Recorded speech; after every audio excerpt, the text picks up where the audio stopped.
सारे जीवन की थकान 3 दिन में मिटाने का लक्ष्य बना लेना, क्योंकि जीवन में भी मनुष्य को बहुत थकान होती है और 5000 साल की यात्रा करके भी आत्माएं बहुत थकी हैं।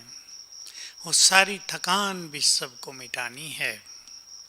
अपने को चैन या आराम में रखना, अपने हाथ में या दूसरों के?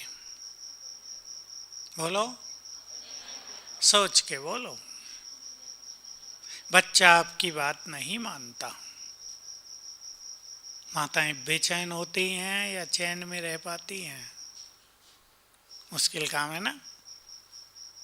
बच्चे एंजॉय करते हैं, माताएं दुखी रहती हैं। खेल बिगड़ता जा रहा है दिनों दिन। कहाँ पहुंच गए हम चलते चलते? कलयुग में नहीं। कहाँ पहुंच गए हम चलते चलते? बोला तो ठीक आपने, पर थोड़ा आगे का बोलो। जहां से ये चक्र चला था बस वहीं पहुंच रहे हैं। बिल्कुल समीप आ गया है। इसलिए खेल बिगड़ता जाता है, बिगड़ के सुधरेगा। अगर दूसरों को सुधारने में खुद ज्यादा परेशान हो गए तो न खुद सुधर सकेंगे न दूसरों को सुधार सकेंगे।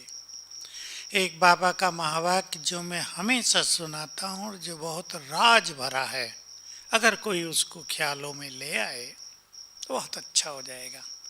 मैं तो 500 बार तो सुना चुका हूँ, लेकिन सभी के ख्यालों में वो बात उतरती नहीं है बाबा की।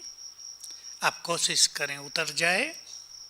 स्वस्थिति श्रेष्ठ होगी तो परिस्थितियां बदल जाएंगी। ये मैं नहीं कहता, ये भगवान ने कहा है। परिस्थितियों को बदलने की कोशिश करेंगे, खुद भी बिगड़ती जाएगी स्थिति, परिस्थितियां और बिगड़ती जाएंगी। अपनी स्थिति को अच्छा बनाएंगे, परिस्थिति आप ही ठीक हो जाएंगी। मेरे पास तो अनुभव आते हैं लोगों के। हमने तो अच्छा योग किया, अपने को शांत किया, बाबा को समर्पित कर दिया और ये हो गया चमत्कार। चमत्कारिक अनुभव भाइयों के और माताओं के आते रहते हैं। स्वस्थिति श्रेष्ठ, परिस्थितियां स्वतः ही बदल जाएंगी। मैं फिर रिपीट कर रहा हूं। और स्वस्थिति श्रेष्ठ बनती है श्रेष्ठ स्वमान से। ये भी सब अंडरलाइन करें, क्योंकि स्वमान एक ऐसी चीज है जो बाबा ने हमें सिखाई है, जिसको अनेक ब्राह्मण, मैं कहूँगा 95% ब्राह्मण समझते नहीं हैं। आप यहाँ भट्टी में आए हैं, समझ लेना। बाबा हमें बहुत ऊंची नजर से देखते हैं या नहीं? वे थोड़ा ही देखते हैं कलयुग के हैं, इनका पुरुषार्थ ढीला है, इसमें ये कमी है, इसमें ये कमी। वो क्या देखते हैं? ये मेरे महान तकदीरवान बच्चे आ गए हैं, जो कभी देवता थे वो आ गए हैं। स्वमान की नजर से बाबा देखते हैं। हम भी अपने को उसी स्वमान में स्थित किया करें। सब बहुत ध्यान दें। स्वमान को अपने पुरुषार्थ का मुख्य हिस्सा बना लें और ध्यान से सुन लें। अटेंशन। बाबा रोज मुरली में कहते हैं आत्माभिमानी बनो, कहते हैं ना। स्वमान की स्थिति आत्माभिमानी की ऊंची स्थिति है, सर्वोच्च स्थिति। इसलिए अगर आत्माभिमानी की, अध्यात्म की टॉप की स्थिति पर पहुंचना है तो स्वमान का अभ्यास बढ़ाएंगे। जो नए आए हैं उनको सुना देते हैं। ज्ञान शुरू होता है मैं कौन हूं। कौन हूं मैं? पता चल गया सभी को कौन हूं मैं? नहीं, माताओं को नहीं पता चला। कौन हूं मैं? बोल दो अंदर से ही, आवाज तो थोड़ी तो आएगी मांस से। कौन हूं मैं? एंड भी इसी से होगा, मैं कौन हूं। क्या जुड़ जाएगा? एंड में भी यही कहेंगे मैं आत्मा हूं या कुछ और? एंड में पहुंच जाएंगे हम, मैं कौन सी आत्मा हूं। आत्मा तो चिड़ियाओं में भी है, आत्मा तो बिल्लियों में भी है। मैं कौन सी आत्मा हूं, इसकी डीप रियलाइजेशन हो जाएगी। स्वमान से ये होगा, मैं कौन। अपने दादी जानकी के 1 साल जब उन्होंने शरीर छोड़ा, उससे पहले 1 साल के, अब क्लास तो ज़्यादा होती नहीं थी उनसे, तबीयत खराब थी, ब्रेन की मेमोरी भी वीक हो गई थी, पर ये कभी नहीं बोलती थी मैं कौन, मेरा कौन। नशे से वो झलकता था कि उनके अंदर यही चल रहा है। अंतिम स्थिति उनकी यही हो गई है, मैं कौन, मेरा कौन। तो स्वमान की प्रैक्टिस पर सभी बहुत ध्यान देंगे। मैं चाहूँगा 5 मिनट 7 मिनट हम बाप दादा का आह्वान करेंगे और बाबा के मुख से सुनेंगे मैं कौन। होगी लाल लाइट? इधर से कर दो भाई लाल लाइट।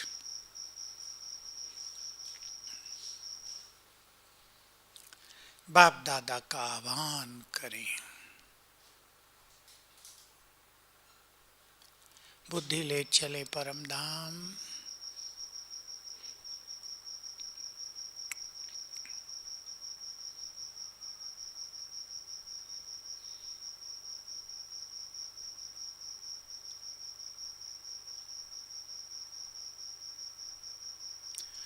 देखें शिव बाबा को, ज्ञान सूर्य को बुद्धि के तीसरे नेत्र से देखें।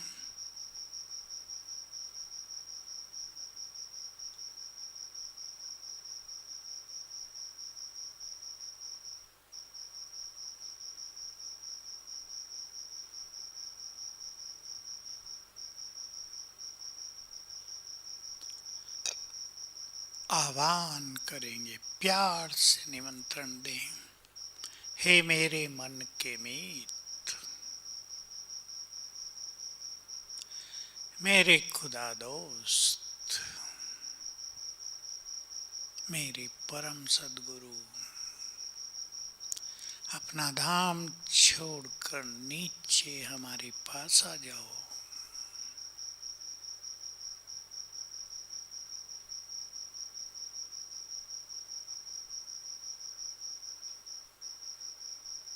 हमारे निमंत्रण पर निराकार शिव बाबा ब्रह्मा तन पर सवार होकर आ गए हमारे सामने। सभी अपने अपने सामने देखें बाप दादा को।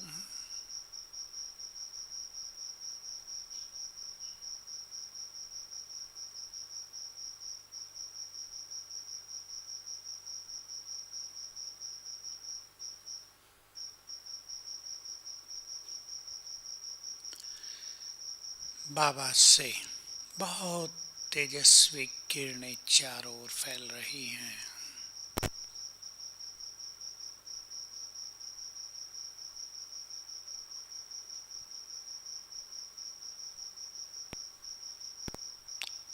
दृष्टि दे रहे हैं।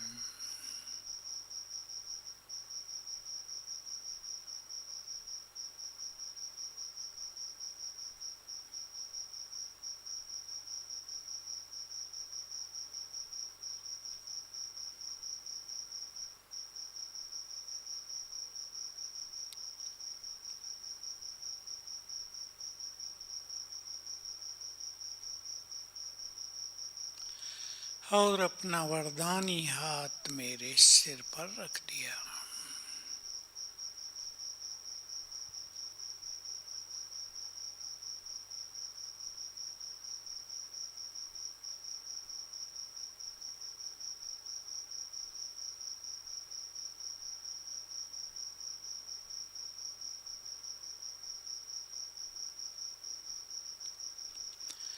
अब स्मृति दिला रहे हैं,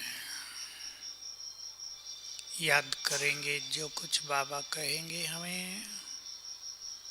भाई सभी बंद कर लो अपना, मदद करो इन्हें जरा, ऑफ कर दो नहीं तो फिर आएगा।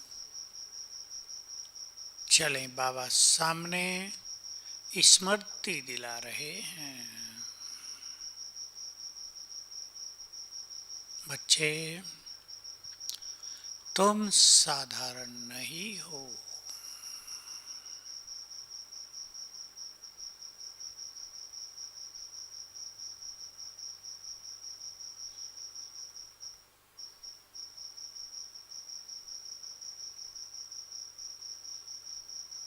तुम इस सृष्टि की महान आत्मा हो।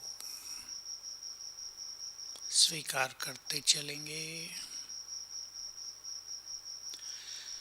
मैंने तुम्हें अपनी सारी शक्तियां दे दी हैं।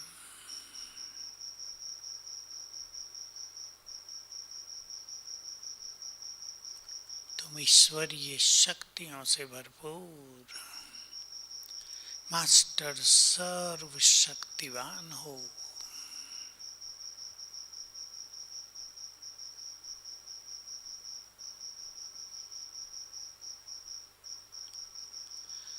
तुम कल्प कल्प के विजयी रत्न हो। तुमने हर कल्प इस माया को जीता है।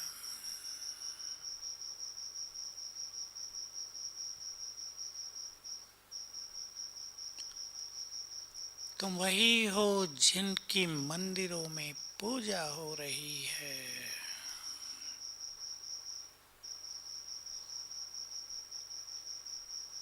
तुम विश्व कल्याणकारी हो।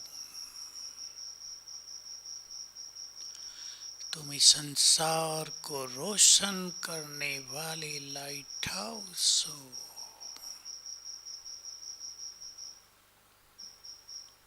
तुम पवित्रता की देवी हो। पवित्रता के फरिश्ते हो।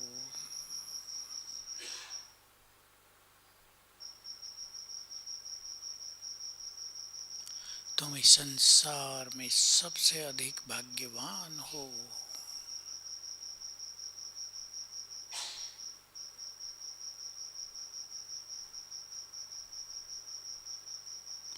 तुम इस सृष्टि के हीरो एक्टर हो। संसार की निगाहें तुम पर हैं।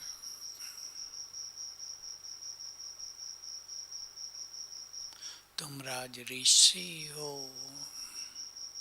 राज पाने के लिए तपस्या कर रहे हो।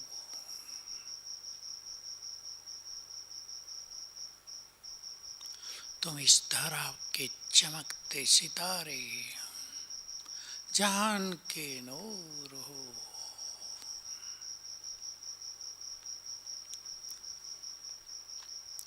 बाप के अधिकारी बच्चे, राइट हैंड हो।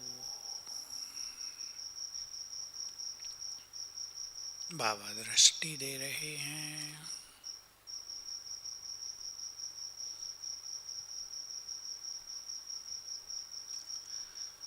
और वापिस गए अपने धाम।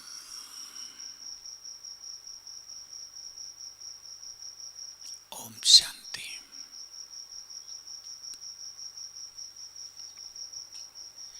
ये अभ्यास यदि आप रोज एक बार कर लें बहुत अच्छा होगा। स्वमान बहुत सारे हैं, उनमें से अपने लिए कोई भी 5 चुन लेना। हर एक खुद करना ये काम, और एक एक स्वमान पे चिंतन करना। मैं भाग्यवान क्यों हूं? ऐसे सोचने से कुछ ज्यादा नशा नहीं होगा। मैं भाग्यवान हूं, इस जन्म में भगवान की प्राप्ति हुई, सत्य ज्ञान मिला है। सत्य ज्ञान मिलना कोई छोटी चीज नहीं है। युगों से हम सब शास्त्रों में, वेदों में, गीता उपनिषद में सत्य को ढूंढते रहे थे, नहीं मिला था। 2 लोग आए मेरे पास अभी अभी अभी 1 हफ्ता पहले, उन्होंने यहीं आकर कोर्स किया, यंग थे, टीचर थे, 3 दिन में कोर्स किया, मेरे से मिलाया, पहले मिलाया था आते, फिर मिलाया। मैंने पूछा ज्ञान लिया? कहाँ लिया, कैसा लगा? देखिए दोनों अच्छे पढ़े लिखे थे, टीचर थे। उनका उत्तर था, कहा हम तो सत्य के लिए इधर उधर बहुत किताबें पढ़ते थे, ग्रंथ, पर ऐसा लगा सत्य की खोज पूरी हो गई। छोटी बात नहीं है, आप सबकी पूरी हो गई ना? यह सत्य को जानना बाकी है। यह अलग चीज है कि हम इसकी गहराई को जानते चलेंगे, वो अलग बात है। आप सबको बता दें कि संसार में बड़े बड़े विद्वान आचार्यों, शंकराचार्यों को ये पता नहीं है आत्मा कहाँ से आई है। आत्माओं का जो धाम है उसका नाम तो आ गया शास्त्रों में, परम धाम भी आया, ब्रह्मलोक भी आया, मुक्ति धाम भी आया, पर वो कहाँ है और ये आत्माओं का खेल कैसा चलता है, वहाँ सभी धर्मों की आत्माएं अलग अलग कैसे रहती हैं, आत्माओं में सारा पाठ कैसे भरा हो, ये बहुत गुह्य ज्ञान। जो पढ़े लिखे हैं आप में से उनके लिए एक अति गुह्य बात बता देता हूँ। आपने आम के पेड़ का बीज, आम की गुठली बो दी, देखो उससे कैसे पहले एक डंडा सा निकलेगा, 2-3 हरे वो गोल्डन से पत्ते निकलेंगे, फिर आगे बढ़ेगा। आपने गेहूं का दाना बोया, उससे एक लंबी वाली वो डंडी निकलेगी, वाली आएंगी। मनुष्य आत्मा ये सब बीज हैं, बीज, जैसा बीज वैसा वृक्ष। बाबा ने कितनी गहरी बात बता दी, बीज में सारे वृक्ष का सब कुछ भरा रहता है। आज भी था, बड़ का बीज, वो छोटा सा पतला सा दाना होता है, कितना बड़ा वृक्ष निकलता है एक एक बीज के दाने में। संपूर्ण कल्प, वो संपूर्ण वृक्ष का सब कुछ समाया। इसकी टहनियाँ कैसी होंगी, पत्ते कैसे होंगे, पत्तों का रंग कैसे होगा, लंबाई चौड़ाई शेप कैसी होगी, सब समाया होता है। ऐसे ही संसार का सबसे बड़ा आश्चर्य आत्मा से गर्भ में शरीर का निर्माण। अब देखो, चिड़िया के गर्भ में चिड़िया की शेप का बच्चा होगा ना, गाय के गर्भ में गाय का बछड़ा बछिया उसकी शेप के होंगे। तो मनुष्य आत्मा अपने शरीर का निर्माण करती है गर्भ में, केवल माँ बाप से नहीं होता, वो आत्मा जब आती है तब होता है मुख्य रूप से। अब सोचो शरीर की रचना के बारे में, आप सोचो कितनी गुह्य है। आंखों के ऊपर पलकें सेफ्टी के लिए, ब्रेन जो सबसे सूक्ष्म है, खोपड़ी बड़ी मजबूत, लाठी भी लग जाए तो जल्दी टूटेगी नहीं। ब्रेन की रचना, इसको संसार में कोई जान ही नहीं पाया, करोड़ों डॉक्टर्स हैं, कोई नहीं जानता ब्रेन की संपूर्ण रचना क्या है इसके अंदर। हाथ देखो, अंगुली सबकी अलग अलग, आंखें अलग, नाक अलग, शरीर की लंबाई चौड़ाई रंग सब अलग। कैसे हुआ ये? आत्मा बीज है, उसमें जो संस्कार भरे हैं, जो वाइब्रेशंस हैं, उसके आधार से देहों की रचना होती है। कितना गुह्य ज्ञान बाबा ने हमें दिया है। संपूर्ण सत्य हमारे सामने स्पष्ट है, सत्य की खोज नहीं है। माताओं को किसी को है? हो तो बताओ, पूरी करा दें आपके। है सत्य की खोज या मिल गया? नहीं, बोल नहीं रहे, नहीं है ना, पता नहीं चल रहा है। मिल गया या खोज है? किसने ज्ञान दिया? स्वयं भगवान टीचर बनकर आए और इतनी सरल भाषा में दिया है कि विद्वान लोग कहते हैं ये कोई ज्ञान है? न कोई संस्कृत के श्लोक, न कठिन शब्द। शास्त्रों में कठिन शब्द होते हैं, शब्दार्थ बड़ा भारी, तो क्लिष्ट कर दिया है, कॉम्प्लिकेटेड कर दिया ज्ञान को। जो सिंपल ज्ञान था मैं आत्मा हूँ, उसको भारी कर दिया। बहुत भारी किया दर्शनों में आत्मज्ञान को। सारे 6 के 6 दर्शन पढ़ के भी किसी को पता नहीं चलता मैं कौन हूँ। आखिर यही पूछेगा मैं हूँ कौन आखिर, ये तो बताओ, आत्मा की चर्चा तो कर ली पर मैं कौन हूँ। तो संपूर्ण ज्ञान मिला, स्वयं भगवान मिला, वो हमारी तकदीर को महान बना रहा है। हम भाग्यवान हैं, इसे स्वीकार करो। मैं महान हूँ, झूठ मूठ थोड़ा ही, ऐसे थोड़ा किसी ने कह दिया और हमने मान लिया तुम महान हो। सोचो, स्वयं भगवान ने हमें कहा तुम महान हो। देवकुल में हमने 2 युग बिताए, कितने महान हैं हम सभी। संपूर्ण ज्ञान का सार बाबा ने दे दिया। भगवान को सम्मुख देखते हैं, रोज सवेरे दिन में जब चाहे उससे मिलन कर सकते हैं, इसलिए हम महान हैं। तो एक एक चीज का नशा हो जाए अंदर में। स्वमान का अर्थ है वो नशे में आ जाए, वो चिंतन में आ जाए, वो हमारी स्मृतियों में आ जाए, तो जीवन उसका स्वरूप बन जाएगा। बहुत सहज भाव से सभी याद रखेंगे। अगर आप याद करते हैं मैं एक महान आत्मा हूँ, तो महानताएं आपके अंदर जागृत होने लगेंगी। अगर आप याद करते हैं मैं बहुत भाग्यवान हूँ, तो आपका भाग्य तेजी से बढ़ने लगेगा। अगर आप याद करते हैं मैं देव कुल की आत्मा हूँ, तो आपके अंदर छुपा हुआ देवत्व जागृत होने लगेगा, प्योरिटी बढ़ जाएगी। स्वमान बहुत बड़ी चीज है, तो स्मृति में रखना है, नशे में रखना है, फिर है प्रैक्टिस करना। सभी को ये गुह्य बात याद रहे, ख्यालों में रहे। ध्यान से सुन लें, जो टीचर आई हैं वो भी। हमारे हर संकल्प से एनर्जी पैदा होती है।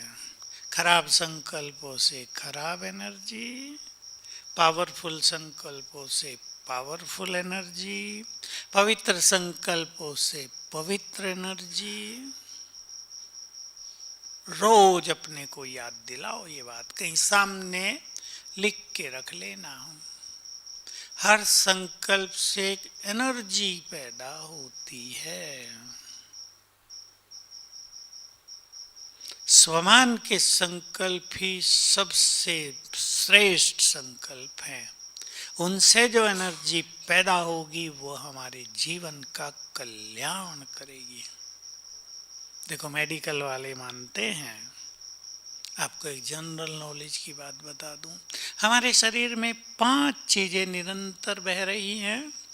खून जो अन्न से बनता है, पानी 70% से ज़्यादा है, बिजली बह रही है शरीर में, हवा भी बह रही है, वायु गैसेज, और एनर्जी।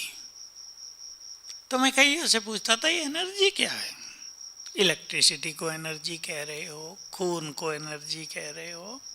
नो, एनर्जी कुछ अलग है, जो मनुष्य के संकल्पों से पैदा होती है। इसलिए हमारे संकल्पों का बड़ा महत्व है। आपने सुना होगा, हम सबको सिखाते हैं, सवेरे उठ के सुंदर संकल्प करो। मैं बहुत भाग्यवान हूँ, भगवान मेरे साथ है, मेरे साथ सब कुछ बहुत अच्छा होगा। 3, 4, 5 बार कर जाओ, देखो जीवन आपका, एक ही संकल्प आपके जीवन को बदल देगा। हजारों स्टूडेंट्स ने अनुभव किए हैं, नौकरी पाने वालों ने, इंटरव्यू देने वालों ने सवेरे उठ के अभ्यास किया, मैं मास्टर सर्वशक्तिवान हूँ, सफलता मेरा जन्म सिद्ध अधिकार है। 7 बार किया और सफलता मिली। लेकिन बस शर्त ये होती है कि सुंदर संकल्प के साथ निगेटिव संकल्प न हो। अब इंटरव्यू ऐसी चीज है 2 चुने जाने वाले 50 का इंटरव्यू है, कई लोग पहले से ही सोचने लगते हैं मेरा नंबर कहाँ आएगा, सिफारिश का ज़माना, पैसे का ज़माना है, लेन देन का चलता है। लेकिन अगर एक ही संकल्प हो, मेरा सिलेक्शन होगा ही, तो पैसा वैसा पीछे रह जाएगा, लोग योग्य व्यक्तियों को चुनेंगे। क्योंकि जो प्राइवेट कंपनियां या और कुछ हैं, उन्हें तो योग्य लोग चाहिए। वो पैसा लेके किसी थर्ड क्लास व्यक्ति को ऑफिसर बना दे, सारा खेल ही बिगाड़ दे, वो नहीं करते हैं। गवर्नमेंट की जॉब्स में चलता है।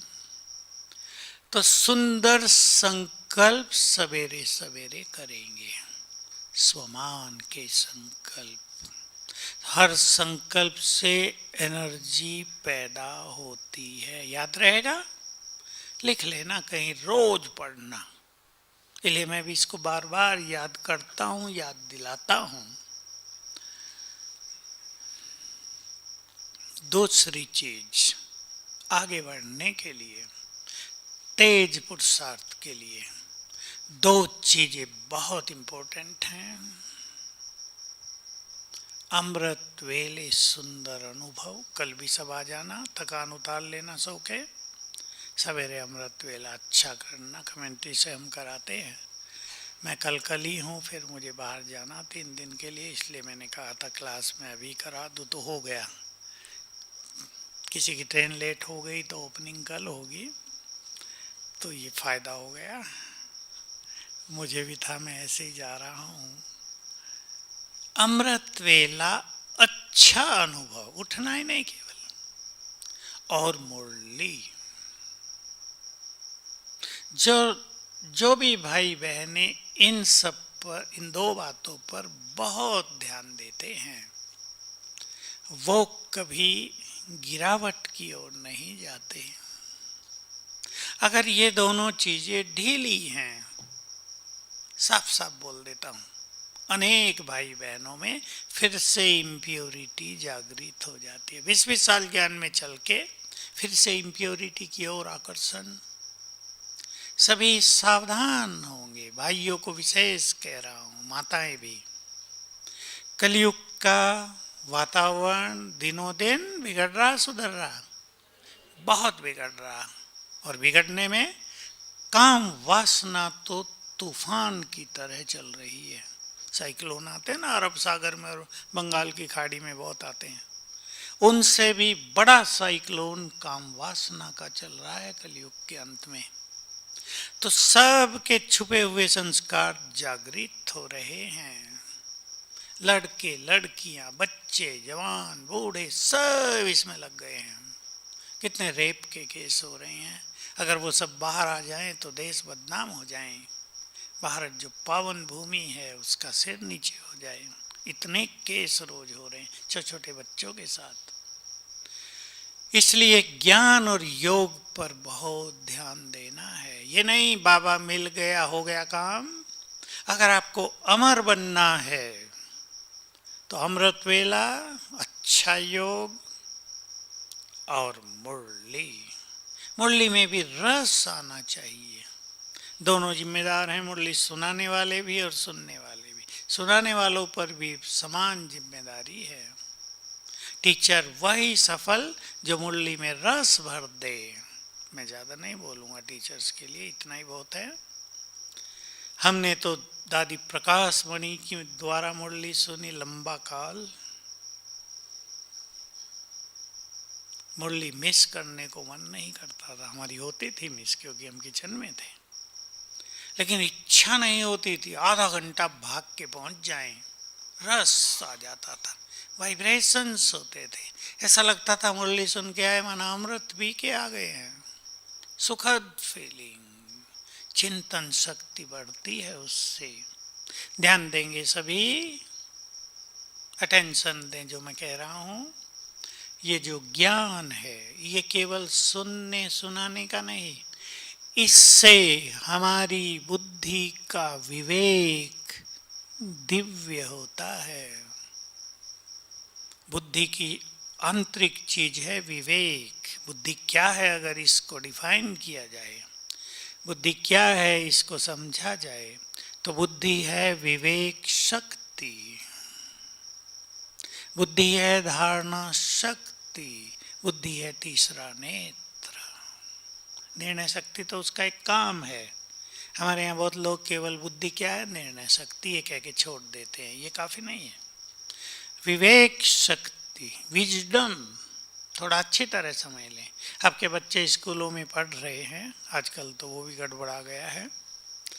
उनकी जो विद्या है वो उनके विवेक को अच्छा नहीं बना रही, सद्विवेक में नहीं बदल रही है। आज की एजुकेशन इंफॉर्मेशन है केवल।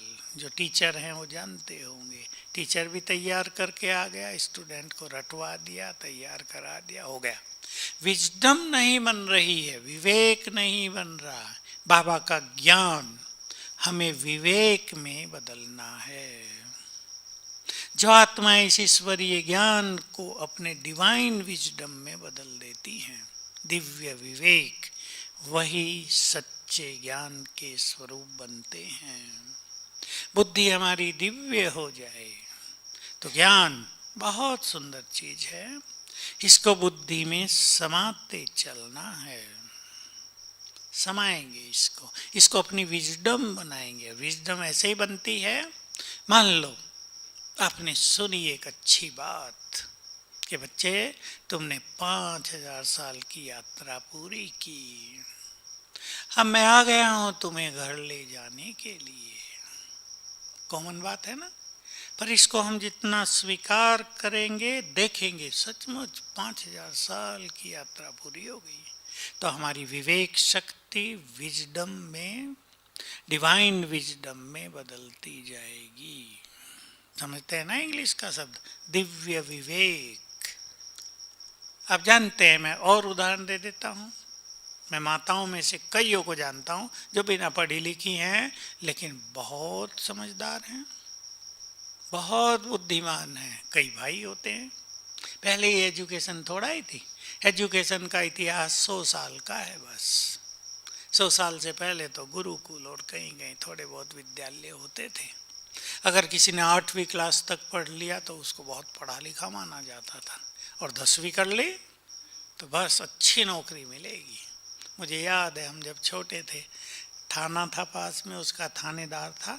लोग कहते थे थानादार 8वीं क्लास तक पढ़ा हुआ है, बड़े नशे से, बड़े नशे से। ये दरोगा 7वीं क्लास पास है। तो देखो ऐसा था 100 साल का इतिहास एजुकेशन का, और अब समाप्ति की ओर जाता हुआ दिखाई दे रहा ना। अब माताएं अपने छोटे छोटे बच्चों को एक हंसी की बात सुना दूं। 3.5 साल की बच्ची, माता कह रही है, मुझे फ़ोन किया, मेरी 3.5 साल की बच्ची ऑनलाइन पढ़ती नहीं है, मैं क्या करूं, मैं बहुत परेशान। अरे मैंने कहा बेचारी को जीने तो दो। 3.5 साल की बच्ची ऑनलाइन पढ़ा रहे हैं उनको, कैसे खेल भी करता जाता है। तो मुरली पर बहुत ध्यान देंगे। है रुचि मुरली में? है सभी को? ऐसे तो नहीं सोते सोते सुन लेते हैं, अभी तो टीवी पे आ रहा, चलो आ गया, थोड़ा नींद की, थोड़ा सुन लिया। सेंटर खुल रहे हैं और फिर पूरे खुल जाएंगे। उठकर तैयार होकर क्लास में जाना, तो इससे एक तो चुस्ती रहती है ना भाई। 6:30 क्लास में पहुंचना, 6:45 पहुंचना, तो जल्दी तैयार होंगे, चुस्त होंगे, अच्छा रहेगा। डायरी पेन रखना, अच्छी अच्छी बातें लिखना। मैं बहुत समय से एक चीज़ सिखा रहा हूँ जो मैंने की है अपने जीवन में। ज्ञान की कम से कम 25 बहुत सुंदर पॉइंट्स आप अलग से लिख के रखो, बड़े अक्षरों में। ये नहीं एक पेज पे लिख दी 20 पॉइंट, वो नहीं। एक पेज पे 2-3 पॉइंट्स लिखो बड़े बड़े अक्षरों में। वो पॉइंट्स जो आपको बहुत सुख देती हैं, जो आपको जगा देती हैं, पुरुषार्थ की प्रेरणा देती हैं, बहुत अच्छी बात होती। एक बात सुना देता हूँ, आप सब नए हैं, आपको तो शायद इतना वो न जाए अंदर में, पर सुन लें, बाबा की मुरली में आया, जब तुम संपूर्ण पावन बन जाएंगे तो तुमसे दूसरों को साक्षात्कार होने लगेंगे। है सुंदर बात या नहीं? तो संपूर्ण पावन बनने की प्रेरणा मिलेगी। दूसरी बात सुन ले, मैंने ये सब नोट की हुई हैं इसलिए मुझे याद रहती हैं। बुद्धि को स्थिर करना तुम्हारी सर्वश्रेष्ठ साधना है। तो भटकती बुद्धि को हम रोकेंगे। मेरे को तेरे में बदल दो और क्या बन जाओ? आपने अभी सुनी नहीं है ये बातें, अच्छी स्टडी करना। मेरापन रहता है ना, मेरे बच्चों की शादियां नहीं हो रही आजकल, ये भी बहुत समस्या चल रही। शादी हो गई तो वहाँ बन नहीं रही है, अलग होने की बात हो रही है। 50 लाख खर्च किया था शादी में तो सब चला गया, अब डिवोर्स हो रहा है, ये हो रहा है वो। आजकल झंझट ही झंझट है। एक माता ने फोन किया, कल की बात है, 3 बच्चे हैं, बड़ी आयु हो गई, किसी की शादी नहीं हो रही। भाई जी योग का प्रयोग बताओ। अब मैंने कहा भाई योग के प्रयोग तो पावन होने के लिए हैं। फिर भी माताएं बड़ी भावना से पूछती है, उन्हें तो होता है ना भाई बच्चे सेट हो जाए तो ठीक हो जाए। फिर भी मैंने उन्हें कहा ऐसा कर लो, हो जाता है सब काम, ये लौकिक कार्य भी तो करने ही होते हैं ना। पापा ने कहा यदि तुम साक्षीपन की सीट पर बैठोगे, अपनी पॉइंट सुना रहा हूं जो मैंने नोट की है जीवन में, यदि तुम साक्षीपन की सीट पर बैठोगे तो समस्याएं इस सीट के नीचे दबकर नष्ट हो जाएंगी। नयों के लिए जरा ये बड़ी चीज है, अभी साक्षी होना सीखना है। साथ में ड्रामा की कुछ पॉइंट नोट कर लो अपने पास, ज्यादा नहीं तो 5, उनका प्रयोग करते रहो रोज, तो स्थिति स्थिर होने लगेगी। समय लगता है, ऐसे कोई ना सोचे कि 1 साल में ही सब कुछ हो जाता है। आप 1 साल अच्छा पुरुषार्थ करेंगे तो स्थिति में स्थिरता आएगी। समय लगता है, जैसे ड्रामा एक्यूरेट चल रहा है। ड्रामा में हर आत्मा का अपना पार्ट है, यहाँ किसी पर दोष नहीं रखा जा सकता। बहुत गहरी बात है। जो हो रहा है वही सत्य है, सब कुछ कल्याणकारी है। वही हो रहा है जो कल पहले हुआ था, नथिंग न्यू। 5 बातें पक्की कर लो ड्रामा की, रोज प्रैक्टिस में लाओ, तो आने वाला समय जो बड़ा चैलेंजिंग है उसमें आप निर्भय भी रहेंगे, स्थिति अच्छी बनती जाएगी, क्योंकि सेवाएं भी अब बहुत बढ़ने वाली हैं। अभी देवकुल की करोड़ों आत्माएं आने वाली हैं। आप सबको पता हो सतयुग के अंत तक की आबादी 2 करोड़ है, तो 2 करोड़ तो बहुत अच्छे ब्राह्मण बनेंगे ना। फिर त्रेता में चलो तो कम से कम 10 करोड़ यहाँ भी आएंगे, राजयोग सीखेंगे, पवित्र बनेंगे, थोड़ा आगे बढ़ेंगे, योग करेंगे। बाकी जो हैं वो थोड़ा थोड़ा करेंगे, थोड़े पवित्र बनेंगे, लास्ट में थोड़ा योग करेंगे। तो सेवाओं का भी विशाल स्वरूप हमारे सामने होने जा रहा है इन 10 सालों में ही। जय जयकार, बहुत बड़ी चीज। साक्षात्कार जैसे शुरू में होते थे, कोई स्वर्ग में है, कोई श्री कृष्ण के साथ रास कर रहा है, कोई विष्णु को देख रहा है, कोई ज्योति का साक्षात्कार कर रहा है, कोई स्वर्ग में ही बैठा है।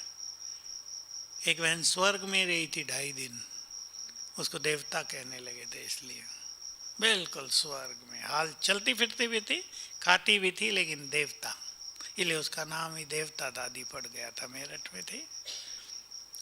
तो ये खेल फिर चलेगा। बाबा ने कह दिया, बाबा अपने बच्चों को ऐसा करा देगा कि पता ही नहीं चलेगा विनाश कब हो गया। हो सकता है टीवी और ये इलेक्ट्रॉनिक्स के साधन भी बंद हो जाएं, इनसे ज़्यादा हाहाकार होता है ना, दुखी हो जाते हैं। बहुत लोगों ने टीवी देखना बंद कर दिया था कोरोना में, भयभीत होते थे।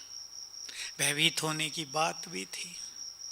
जो लोग अपनी पर्सनल कहानी सुनाते हैं कोरोना से हॉस्पिटल में गुजर के आए हैं, वो सचमुच दिल दहलाने वाली है। अच्छे अच्छे लोग घबरा जाएं, ऐसी कहानियां हैं। एक ने सुनाया, मैं बेड पे था, आधी रात के बाद कम से कम 25-30 जाते थे। समझ गए ना कौन? ट्रक में भर के ले जाते थे, कहाँ फेंकते थे किसी को पता नहीं। ऐसे दर्दनाक सीन हुए हैं, इससे भी ज्यादा हो सकते हैं। इसलिए हमें अपने को बहुत स्ट्रांग करना है। सभी अपनी स्थिति को निर्भय, आज भी था मुरली में, और बहुत पावरफुल बनाने का संकल्प कर ले, ताकि जीवन में आने वाली कोई भी आपदा विपदा हम सहज पार कर सकें। क्योंकि जो होने जा रहा है वो तो होगा ही। या रोकेगा बाबा? बाबा कहते ना, बाबा ये क्यों करा रहे हो, रोक दो इसे, ऐसा भी कहेंगे। और बाबा के शब्द तो भगवान है, ऊपर से कराने वाला है। कह देता है ये महाभारत युद्ध बड़ी कल्याणकारी लड़ाई है। उसको तो कल्याण दिखता है ना, क्यों दिखता है? हमें भी दिखेगा वही। बहुत दुख बढ़ गया है संसार में, अब बच्चों का दुख दूर करना बाबा की एक मुरली में आ रहा है। जब तक ये पापी और आसुरी संप्रदाय के लोग विनाश न हो, तब तक स्वर्ग कैसे आएगा इस धरा पर? इनको तो जाना ही है। तो वो प्रभु प्लान भी है, ड्रामा का प्लान भी है। इसलिए हमें हल्के होना है, साक्षी बहुत रहना है। तो स्थिति को अच्छी बनाने के लिए अपने अंदर 2-4-5 धारणाएं भी लेकर चलेंगे, नोट कर सकते हैं आप। इस रूहानी मार्ग पर आगे वही बढ़ते हैं जो मैंपन का त्याग करते चलते हैं। मैंपन बहुत बड़ी बाधा है, इस मार्ग में दीवार है, छोड़ते चले उसको। और ये सूक्ष्म ज्ञान है कि हम अपने मैंपन को समझ लें। बहुत सूक्ष्मता है, गहरी जड़ें जमा चुका है मैं हर मनुष्य के अंदर। उसको पहचानना और मैं की बजाय कहीं बाबा करण करावनहार है ये याद करना, कहीं मुझे जो कुछ प्राप्त है, ये बात मेरे लिए बहुत काम की रही। मेरे पास जो कुछ है, गुण, योग्यताएं, धन, परिवार, मान सम्मान, सफलता, वो सब प्रभु देन है। सभी इसको पक्का करेंगे जीवन में तो अहम नहीं आएगा। प्रभु देन। और बाबा के बनते ही बाबा कुछ स्पेशल चीज भी अपने बच्चों को दे देता है। हर एक के पास कुछ स्पेशल चीज भी है, लेकिन उसमें मैंपन नहीं आना चाहिए। प्रभु देन। अगर ये नशा रहेगा, ये स्मृति रहेगी, प्रभु देन है, तो पता क्या फायदा होगा? देन बढ़ती जाएगी। मैंपन आते ही देन पर पर्दा आ जाता है। हमने ऊपर अपने पर्दा डाल दिया और नहीं आएगा ऊपर से। बहुत अच्छी तरह समझ लें, मैंपन होगा, बाबा हमें यूज नहीं करता। फिर मैंपन को छोड़ेंगे, बाबा भिन्न भिन्न रूप से हमें यूज करेगा। मैं आज का एक छोटा सा अनुभव सुनाऊं। बाबा की प्लानिंग कितनी अच्छी होती है। मैं हंस भी रहा था और उठते ही मेरा मन बाबा के लिए प्यार में भर गया। मैंने कुछ ट्रीटमेंट ली थी अभी 2 बजे तक दिन में। मुझे उससे थकान बहुत हो रही थी, मैं सोना चाहता था, सिर भारी हो गया, बॉडी में पेन था। मुझे 4 बजे क्लास था। जापान और एशिया के बहुत सारे देशों में हो जा रहा था संस्कार परिवर्तन, बट 4 बजे क्लास। नहाना धोना होता नहीं, 4 बजे बाद में नहाते हैं। मैंने बाबा को कहा था, बाबा 3:30 मुझे उठना है और उठा देना। देखो क्या हुआ, मैं गहरी नींद सोया था और विदेश का एक फोन आ गया, उसकी घंटी बजी और मैं देखा 3:30 बजे। फोन तो मैंने बंद कर दिया, लेकिन मैं बाबा को एकदम मन आनंदित हो गया। वाह प्रभु वाह, तुम्हारी प्लानिंग कितनी अच्छी है। विदेश से अलार्म बजवाया, ये रियली मेरा मन उठते ही आनंदित हो गया। और फिर ऐसे ही नहा भी लिया और क्लास हो गया। मैं सोच रहा था हम अपनी प्लानिंग जब बाबा को दे देते हैं ना, वो न जाने क्या क्या कर देता है। समर्पित कर दो अपने को बाबा पर, वो ये बात है समर्पणता। भक्ति में तो गाते थे ना, तन मन धन सब तेरा, तेरा तुझको अर्पण। किन किन माताओं ने गाया ये भजन? तेरा तुझको अर्पण। आपने गाया होगा ना, क्या लागे मेरा। लेकिन भक्ति में तो इसका उल्टा कर देते ना। मंदिर में ये गाया, घर आके गाया, तन मन धन सब मेरा, मेरा मेरे पास क्या लागे तेरा। ठीक है ना। अब ज्ञान में आकर रियल में अपने को बाबा के आगे रख दो। समझ गए ना ये भाषा? रख दो। बहुत दिन के बाद मिले हैं। बाबा खुद सिखाते थे, मेरे लिए बहुत नशे की बात थी, आपके लिए नशे की बात हो जाएगी। भक्ति में गाते थे। बाबा से हम भी बहुत दिनों के बाद मिले हैं, तो बाबा को कह दो, बहुत दिनों के बाद मिले हो, अब गिन गिन के हिसाब लेंगे। आएगा हिसाब लेना। कोई बहुत दिन के बाद आया, आप बुलाते हो, 10 साल के बाद आए, कहेंगे अब थोड़ा ही जाने देंगे, सारा हिसाब पूरा करेंगे। भगवान से गिन गिन के हिसाब लो। क्यों लो? अब वो भगवान नहीं है हमारे लिए। क्या है? उत्तर आपको ही देना है। अब वो हमारे लिए भगवान नहीं। आप कहेंगे भगवान नहीं तो क्या है? क्या है? चलो भाई बताओ, माताएं तो चुप हैं। आप मेरे प्रश्न को समझ नहीं रहे, नहीं तो उत्तर तो सहज है। अब वो हमारा है, हम हो गए उसके परिवार। सोच लो, भगवान का परिवार बन गए हैं हम। वो हमारा है। लाओ अपने चित्त की गहराई में उतारो। इस भगवान और हमारे बीच दूरी थी, सोचते ही थे पता नहीं कहाँ है, कितना दूर है, क्या है। अब हो गए हम उसके, वो हमारा। ये लास्ट बात ध्यान से सुन लेंगे। समर्पण भाव बढ़ाना है। हम उसके, वो हमारा। इस पे वर्क करना है आप सबको। आगे सुन लो, ध्यान से सुनेंगे, मैं ध्यान दिला रहा हूं आपका।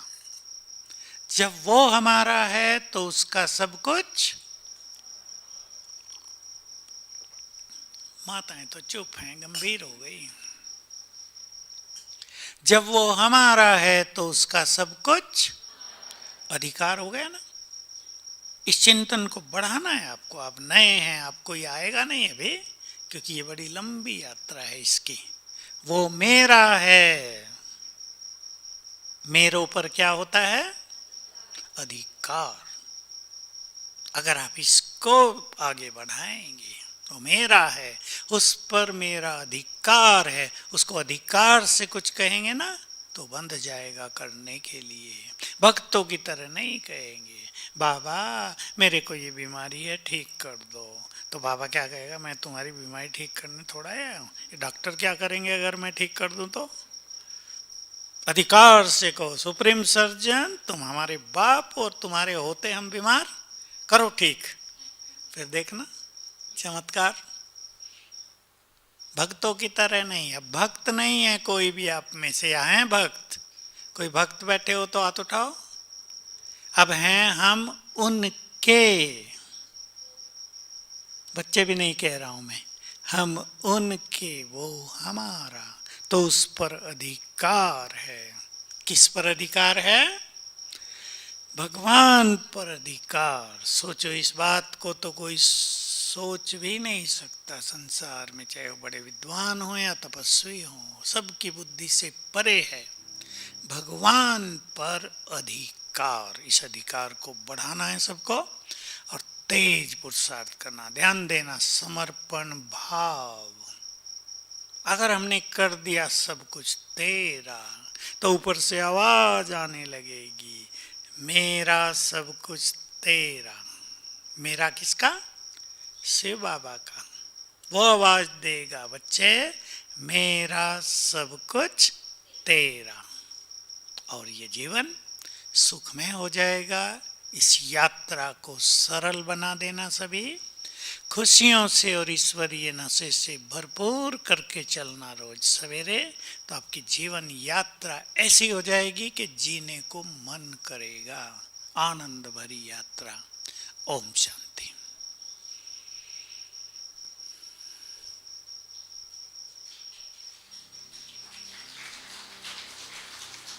अभी सभी ऐसे ही बैठेंगे। वो मेरा है, समर्पण भाव अपना के और फील करेंगे वो अपनी सारी शक्तियां मुझे दे रहे हैं, उसकी शक्तियों की किरणें मुझ पर पड़ रही हैं।